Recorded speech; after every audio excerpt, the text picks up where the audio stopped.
There was a well-known abolitionist from the 1800s. He was an American abolitionist named Theodore Dwight Weld.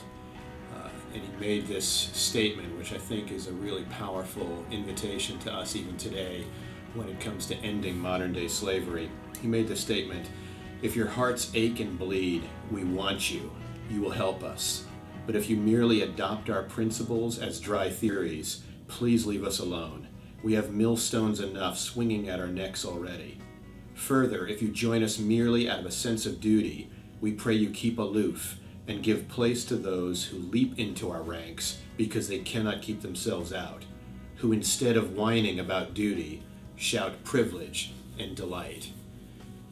I remember when I was in high school, a specific day leaving the school parking lot on the school bus, and this was a long time ago. But I remember it clearly because of something significant that happened. As we were leaving in the bus, somebody on the bus looked out the window and saw a fight happening outside in the parking lot, and they just yelled, "Fight!"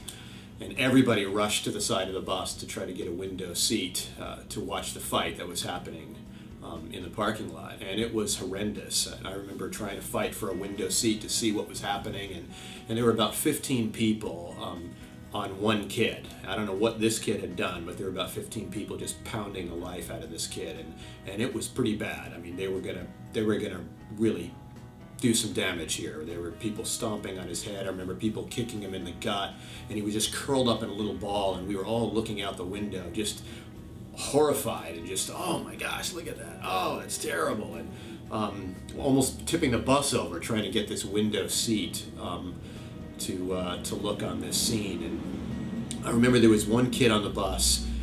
He ran to the back of the bus, and I remember he was on the baseball team, and I remember that fact because he ran to his duffel bag and he pulled out of his duffel bag this baseball bat, and he goes running down the aisle of the bus yelling at the bus driver, "Stop the bus, stop the bus." And the bus driver was terrified seeing this kid with a bat, and he slammed on the brakes. And I remember the scene of this kid running off the bus, literally risking his own life here, throwing himself into this mob of people that were pounding the life out of this one kid. And he just started swatting people with this bat, yelling and crying, "Leave him alone, leave him alone, he's just one kid, he's just one kid." I remember this sick feeling coming over me in that moment. As I thought about what I was, this realization of like, man, I'm an observer. I'm just an observer. I'm in the safety of this bus, looking out the windows on gross injustice, and it's never even crossing my mind the possibility of maybe engaging in injustice, whether it's because of fear for my own safety or whatever. I just never even thought about it.